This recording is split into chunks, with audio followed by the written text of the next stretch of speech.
老婆的男闺蜜拿着我的卡到处挥霍，买下多处房产和奢侈品，还在西餐厅骂我是只会吃软饭的凤凰男。我一气之下停了他的卡，让他没钱买单。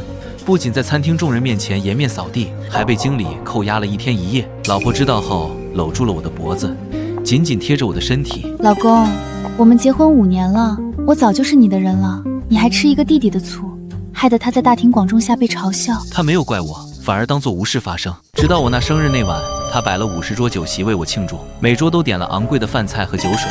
老公，我有事出去一趟，马上就回来陪你，好好过个生日。我听了他的话，在餐厅里一直等着，可直到快打烊了，他也没回来。就在我掏卡买单时，经理告诉我，抱歉林先生，你还有其他卡吗？这张卡被冻结了，这张卡被冻结了。这张卡是王林给我的，出门前他还拿走我全部的卡，说今天是我的生日，今天全场的消费由他来买单。我当时还偷着乐，我发誓这么好的老婆，我一定要好好对她。可现在我打了几十个电话，他都没有接，根本找不到他的人影。如果这张卡刷不了，无法付款，那么等会儿我将会有大麻烦。周围的宾客开始用异样的眼光看我，经理的眼神也从恭敬到不耐烦起来。林先生，这张卡真的被冻结了，您没有其他卡了吗？我们这里不允许赊账。这规定还是上个月因为你的提议制定的，你忘了吗？我当然没有忘，就在上个月，王林的男闺蜜拿着我的卡胡乱挥霍，还骂我是吃软饭的小白脸。顿时，一个不妙的预感涌上我的心头，我开始怀疑，这是不是王林为了帮男闺蜜出气报复我的？我脑海中刚这么想着，门外便传来高跟鞋的声音，我赶紧转头去看，是王林和她的男闺蜜。林行舟，你不是最喜欢随意冻结别人的卡，然后看别人没钱买单的笑话吗？今天就让你好好体验一下没钱买单的滋味到底好不好受。这林行舟听说就是个普通家庭的，走了狗屎运才被王林看上入了赘，这李潇才是王林的白月光。看到了吧，吃软饭入赘就是这样的下场。小白脸当得再好，也赶不上人家青梅竹马的情分。林行舟的奢侈生活该到头了。我慢慢地握紧拳头，被人羞辱的火气瞬间散发出来。肖哥，你放心，林行舟那天是怎么在餐厅羞辱你的，我都记得。今天我就一一帮你还回去。琳琳，你真好，有你真是我的福气。林行舟，你只不过是一个吃软饭的废物儿，有什么资格停了我的卡？我和琳琳青梅竹马，无论我今天砸多少瓶酒，她都会帮我赔。而你今天付不起这场宴席，你就完蛋了。林行舟，不准你用这种的眼神瞪我，你有本事就自己买单。他一个靠女人吃饭的小白脸，哪有钱买单啊？那些菜和已经打开盖的红酒，都够买他命了。离了王总，他林行舟就是比个乞丐还不如。今天如果有人敢帮林行舟付款，那就是与我王氏作对。从今天开始，就是我王林的敌人。合作方准备站起来为我解决麻烦时，你傻呀？没看出来王总今天是要动真格惩罚他呀？你怎么敢跟王氏作对？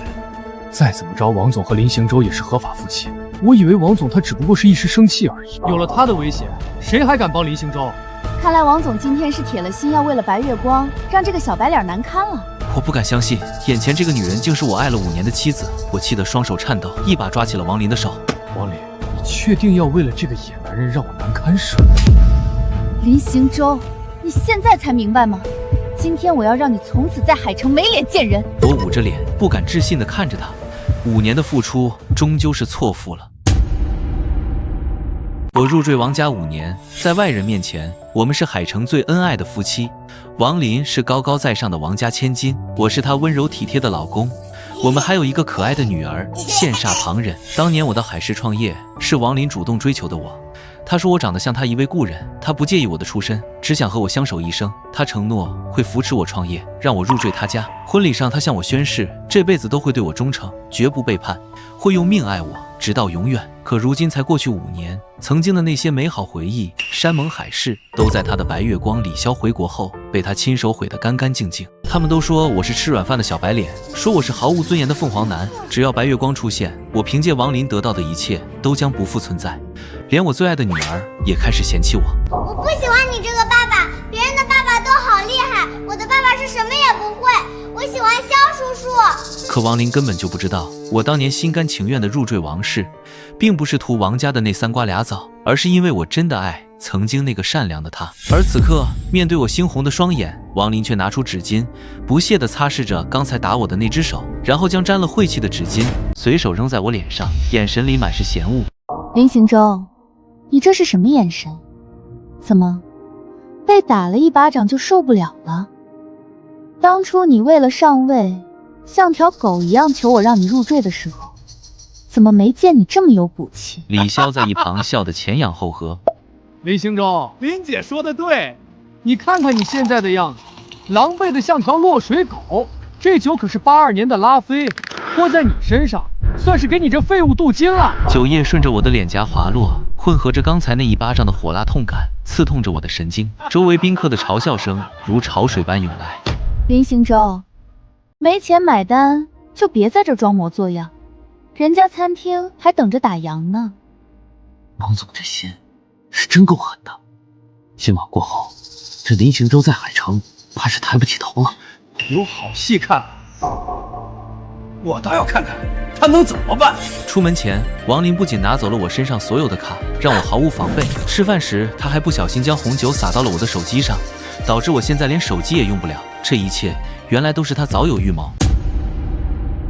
我死死盯着眼前这个既熟悉又陌生的女人。海城王家之所以能在短短5年内从一个二流家族一跃成为海市首富，全是靠我背后的林家势力。我利用林家的人脉和资源，为王家扫清所有商业障碍，连道上想找王家麻烦的人都得看在林家的面子上退避三舍。我本打算在今天生日宴上向他坦白我的真实身份，告诉他我是5大家族之首的北城林家的继承人，带他回北城见我的家人，也想和他好好谈谈，放下过往的隔阂，好好过日子。可我没想到人心会变得这么快，是我识人不清，被猪油蒙了心，也高估了我们之间的情分。时间不早了，你该不会是真的没钱买单吧？如果没钱，我不介意帮你报警，让你去警局蹲几天。这事儿你不是对我做过吗？我猩红的双眼死死盯着王林，心中的寒意比寒冬的冰水还要刺骨。王林，你一定要让我带着羞辱走出这家餐厅吗？不然呢？我费这么大劲布置这一切，难道只是为了陪你演戏？林行舟，你要么现在光着身是学狗叫，绕着餐厅爬一圈，我看得高兴了，或许会让琳琳帮你买单；要么就等着被经理送进警局吧。行，王林，这可是你自己选的，你可要承担得起后果。王家马上就会覆灭。李潇哈哈大笑，仿佛听到了天大的笑话。林行舟，你是不是做梦没醒啊？连你女儿都看不起你，还王家覆灭？哈哈哈！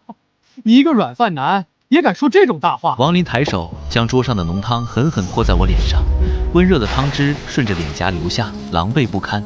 你倒是挺有能耐的，还想让王家覆灭？我看你还是先想想今天怎么走出这里。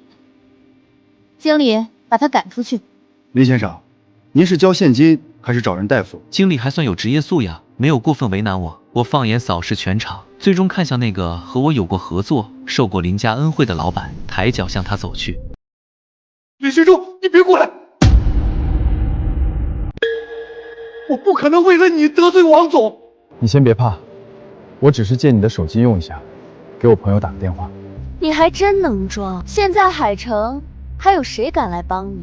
行，我给你半小时时间，要是半小时后没人来帮你买单，那就别怪我们不客气。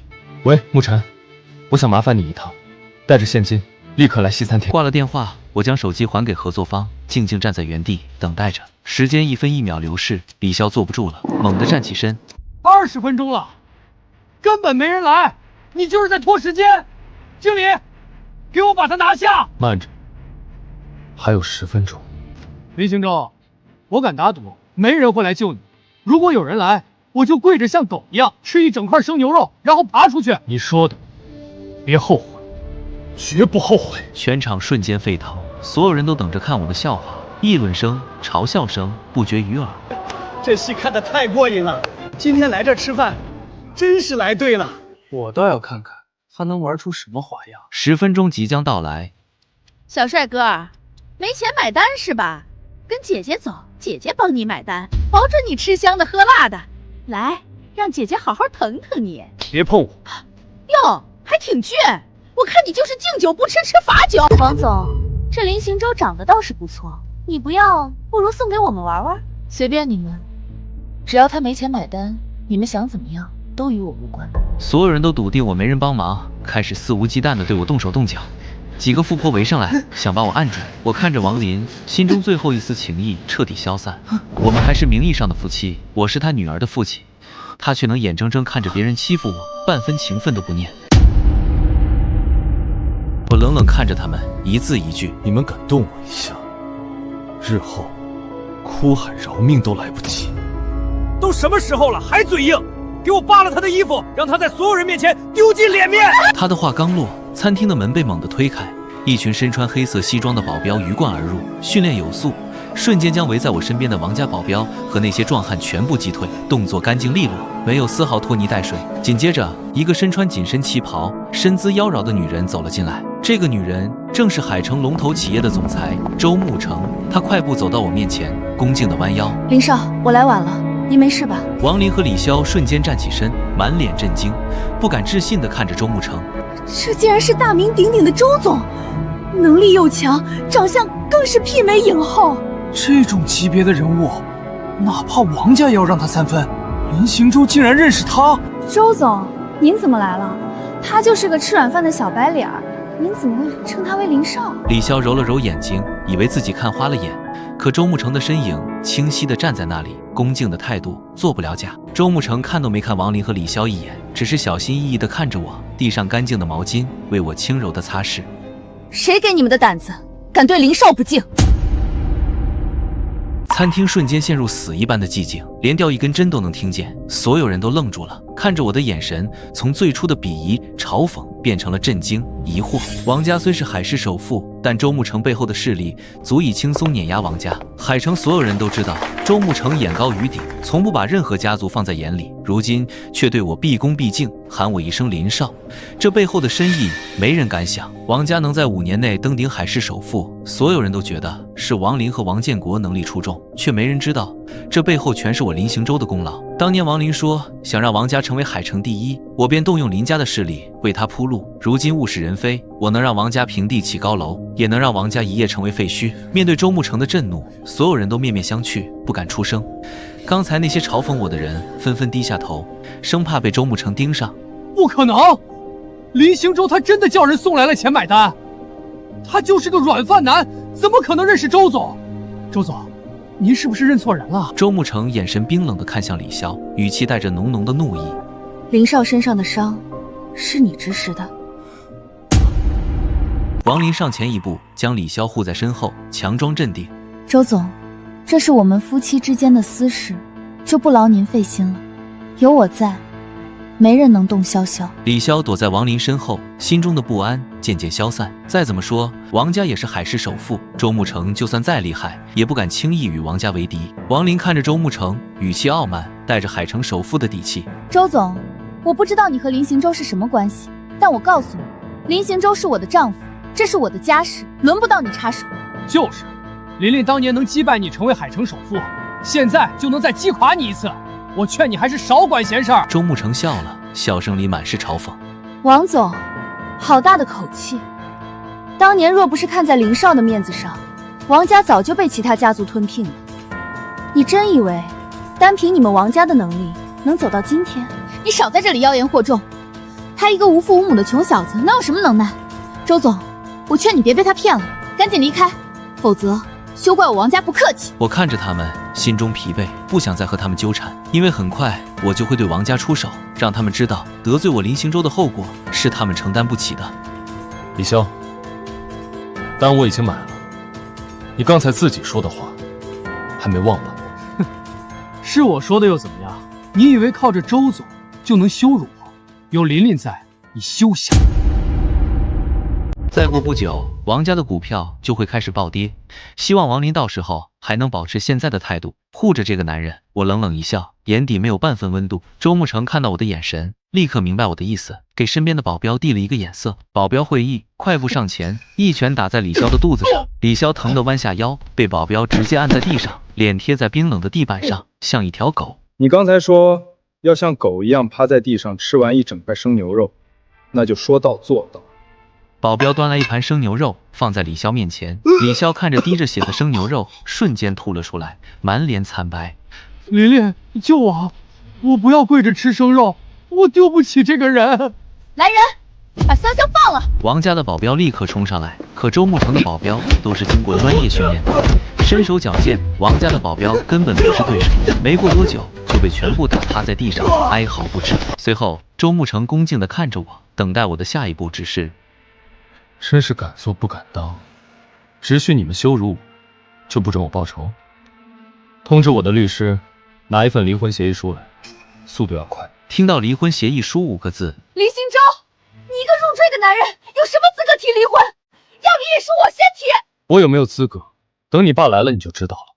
他应该很快就到了，怕是一会儿会打死你这个不孝女。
好，你干什么呀？你怎么对他鞠躬，还喊他林少？灵儿，你糊涂啊！他根本不是什么穷小子，他是北城林家的继承人林兴洲。北城林家手握半个国家的经济血脉，岂是我们王家能招惹的？我好久没听到有人喊我的真实身份，5年了。我以一个普通人的身份入赘王家，如今终于不用再隐藏了。王林猛地睁大眼睛，浑身颤抖，不敢置信地抓住我的手臂。林兴洲，你是北城林家的继承人，那个传说中从不出现在公众视野、手握顶级权势的林家。我冷冷地甩开他的手，看着王林，眼中没有半分情意。王林的脸瞬间惨白，他转头看向王建国，眼神中满是疑惑和恐惧。爸，这到底是怎么回事？他怎么会是林家的继承人？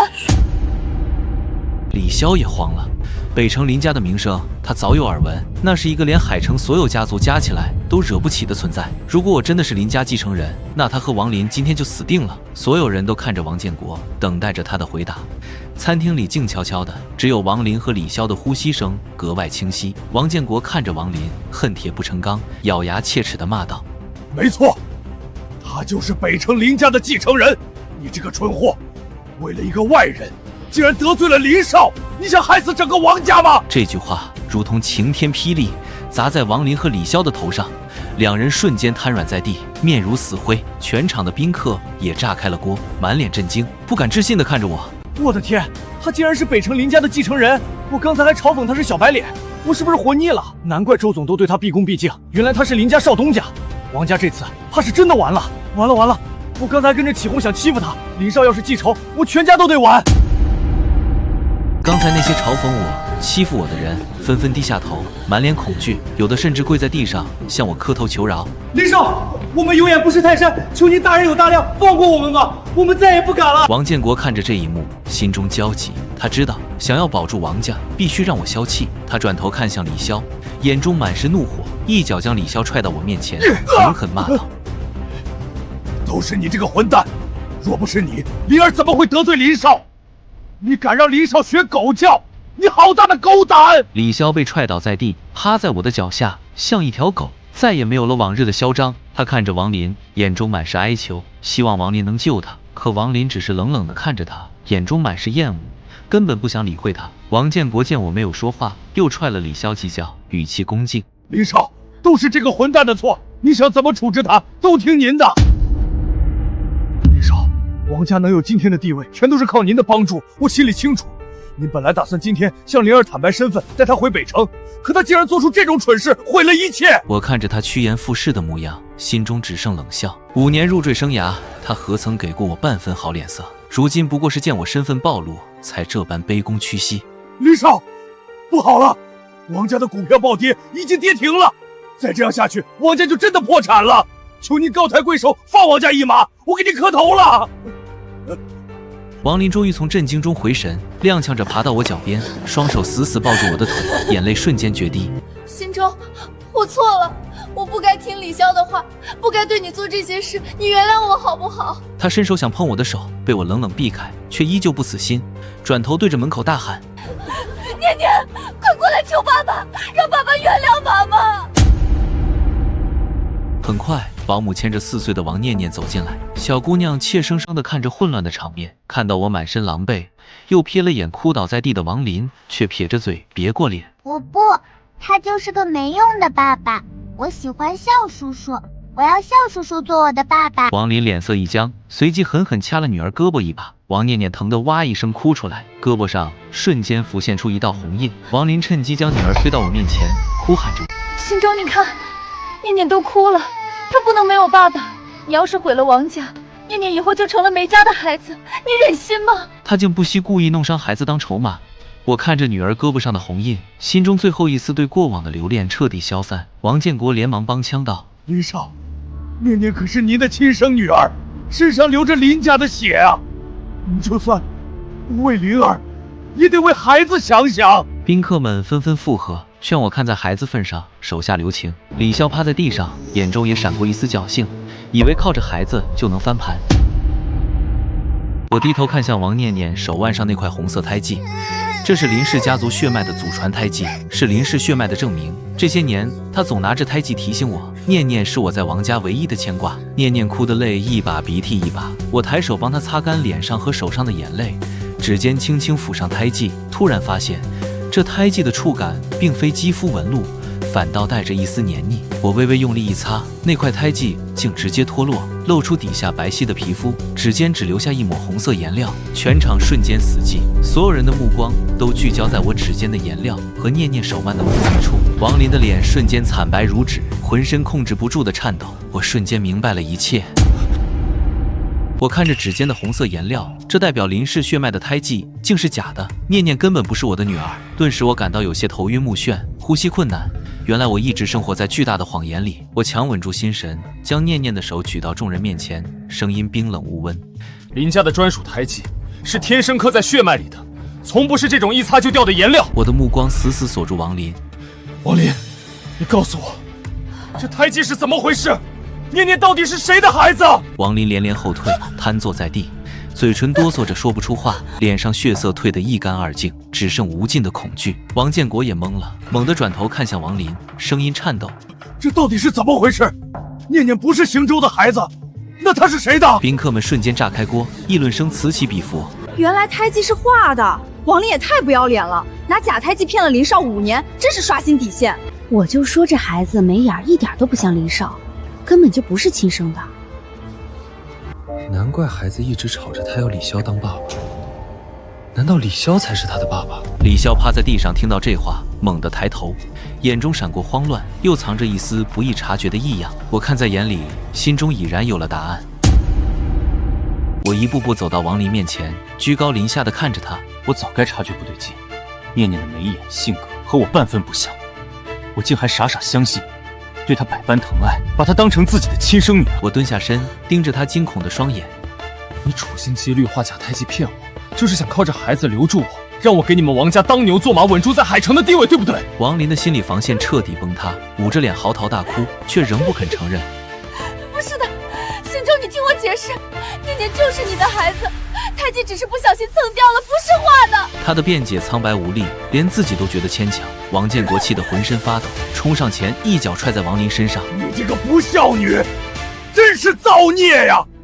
拿假孩子骗我们，得罪了林少，你想把王家彻底毁了吗？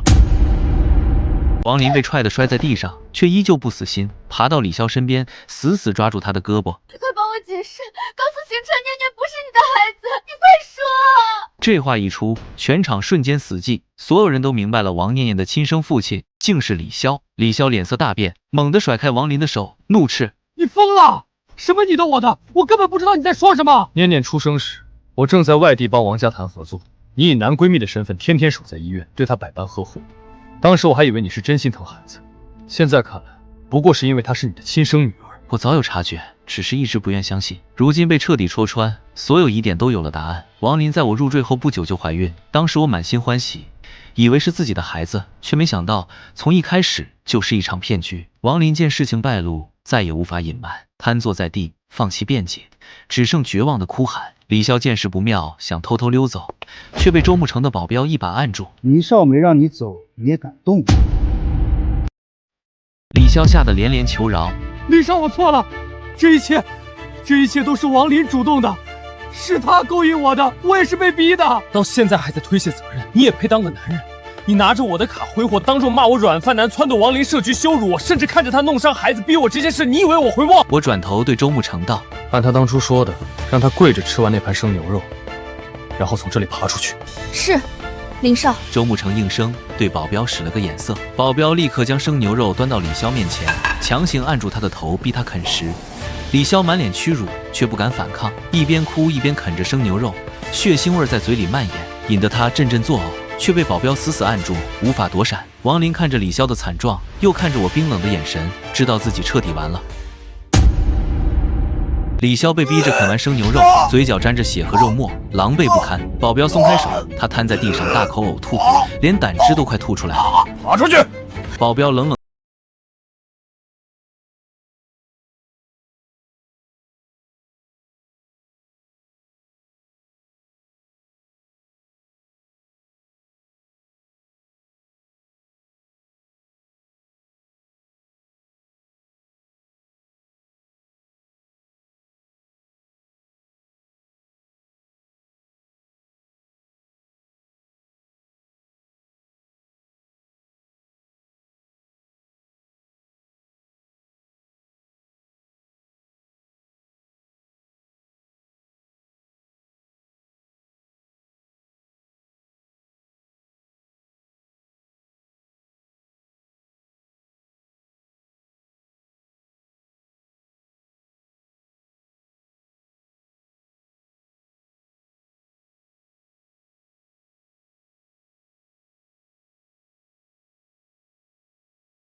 星辰，看在我们5年夫妻的情分上，饶了我吧！我愿意做牛做马伺候你，只求你别毁了王家。情分？我轻笑一声。从你打我巴掌、泼我红酒、拿孩子当筹码的那一刻起，我们之间就再无情分。我看着满地狼藉的餐厅，淡淡道：“我能让王家从2流家族跃居海市首富，就能让他一夜化为乌有。通知下去，北城林家所有合作方即刻终止与王家的一切合作，海城所有关联产业不得与王家往来。另外，把王家这些年靠着林家势力做的违规操作整理好证据，交给相关部门。”是，林少，我马上安排。王建国听到这话，瞬间面如死灰，瘫坐在地。他知道王家彻底完了，那些违规操作的证据一旦上交，不仅会破产，他和王林还会锒铛入狱。想到这，王建国竟然直接晕了过去。星辰，不，老公，我知道错了，你已经惩罚了李潇，我以后再也不会和他来往了。你原谅我，跟我回家好不好？我们还是夫妻，我们还有女儿念念啊！看着王林跪倒在我面向求饶的样子，真是讽刺。我似笑非笑地看着他，用力甩开他的手。王小姐，请你不要见到个男人就叫老公，我们已经签了离婚协议书，不再是夫妻。就在这时，餐厅的门被推开，来人正是和我青梅竹马的沈家千金沈清欢。她一身红色修身长裙，勾勒出凹凸有致的曲线，身材丰满却不显媚俗，眉眼间带着几分清冷的英气，一颦一笑都勾人心魄。沈清欢的到来让全场瞬间发出一阵惊叹，和她站在一起，王林瞬间就被比了下去，黯淡无光。邢舟，你终于离婚了，这次我不会再和你错过了。邢舟，你当年不肯和我联姻，非要入赘王家，就是为了这个女人。他的声音清冷悦耳，却带着不容置疑的底气。话音落下，全场爆发出此起彼伏的倒抽冷气声。天哪，这不是沈清欢吗？是那个全球富豪榜前10北城沈家的大小姐沈清欢。我没看错吧？沈氏集团的掌舵人，传说中貌美如花又手握重权的沈清欢，竟然亲自来了！我的天，沈家和林家都是北城顶级豪门，他怎么会认识林行舟？还说什么联姻的事儿，这到底是什么来头？原来林行舟不仅是林家继承人，还和沈家有这样的渊源。王林这次是真的踢到铁板了。旁边的王林也从慌乱变成了恐惧，彻底明白自己今天到底得罪了怎样的人物。林行舟，他是谁？他的声音带着颤抖，连话都说不完整。还没等我回答，沈清欢语气骄傲又笃定地宣示主权。我是沈清欢，北城沈家继承人，是林行舟的未婚妻。你们已经签了离婚协议书，从签字的那一刻起，你和行舟就再无半点关系。以后行舟的身边只能有我，他休想再娶别的女人，我也绝不会让别的女人再伤他分毫。他的话落落大方，没有半分扭捏，既表明了自己的心意，又守住了大家闺秀的得体，没有一句诋毁王林，却字字都在告诉所有人，他才是那个站在林行舟身边的人。我无奈地笑了笑，摇了摇头。沈清欢的性子从来都是这样，直来直去，坦荡磊落，爱得明目张胆，却又不失分寸。沈清欢转头看向我，眼中的清冷瞬间化作温柔，那抹温柔里藏着10年的执念和深情。他轻声道：行舟，我等了你10年，当年你说要去海城历练，说等你回来就给我答复，我便在北城一直等。我守着沈家，守着我们的约定，看着你入赘王家，看着你为了这个女人收敛锋芒，做了5年的小白脸，我心里疼，却从没想过放弃。我知道你有你的考量，所以我只在背后默默守着，替你打理好北城的一切，替你看着林家的产业，等你回头。他的声音不高，却字字情真意切。宾客们都安静下来，没人再敢议论，只觉得这10年的等待让这场重逢更添了几分动容。清欢，辛苦你了。我轻声开口，心中满是愧疚和感激。10年的陪伴，10年的守护，这份情我怎会不知？沈清欢摇了摇头，眉眼间尽是温柔。不辛苦，只要你好好的，一切都值得。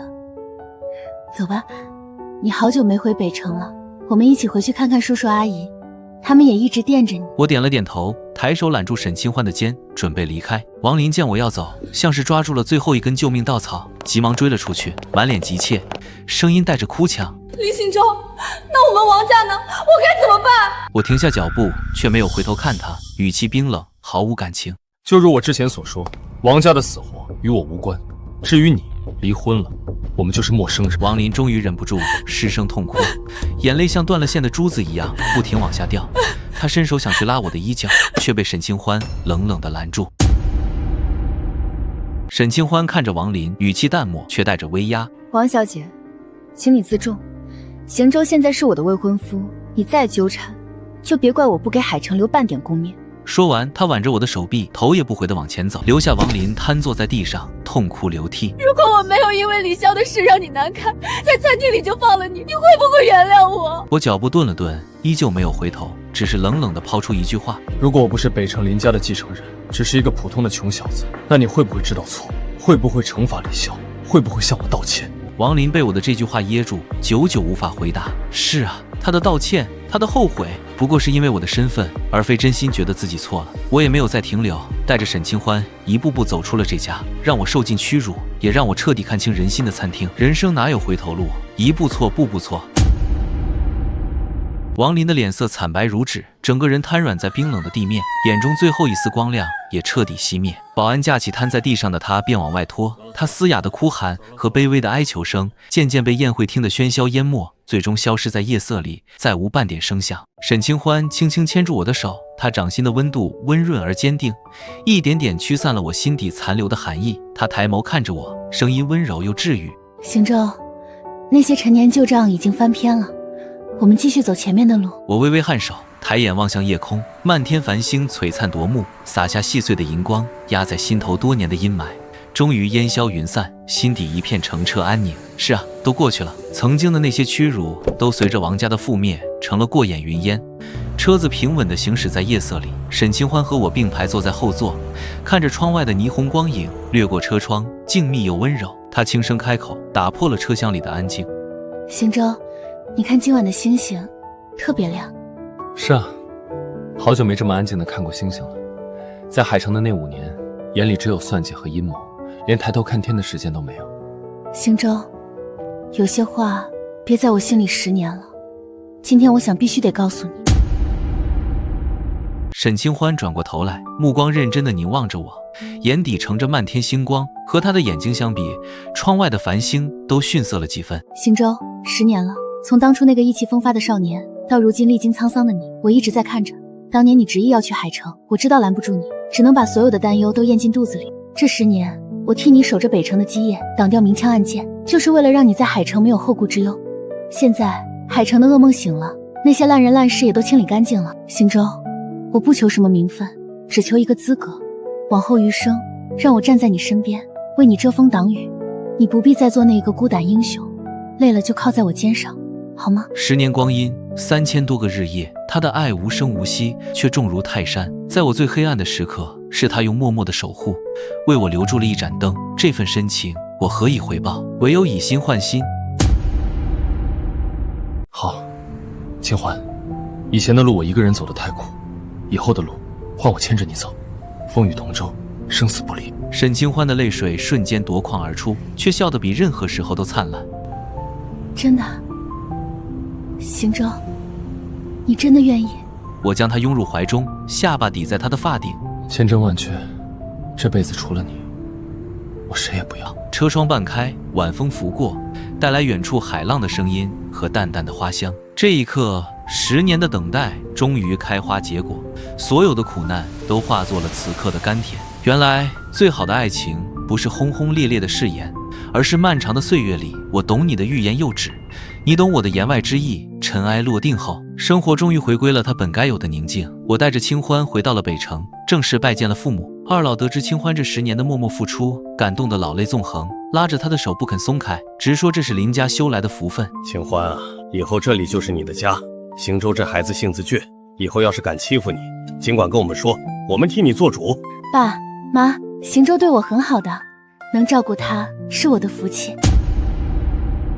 接手家族产业后，我与清欢并肩作战，我们雷厉风行地清洗了海城分部的那些蛀虫，砍掉了所有灰色产业链，扶持了一批真正有潜力的创新企业。短短半年，林氏集团不仅恢复了元气，更迎来了前所未有的辉煌。你看林总和沈总那默契劲儿，真是一个眼神就知道对方想什么，这才是真正的灵魂伴侣啊！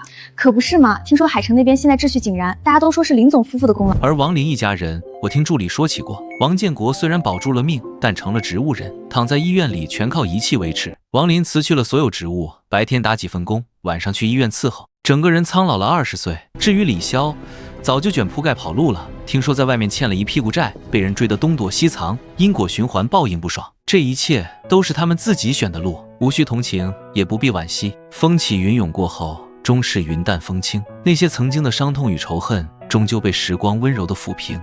我和清欢就像2棵并肩而立的大树，根在地下交织，叶在云里相触。未来的日子或许还会有风雨，但只要携手同行，便无所畏惧。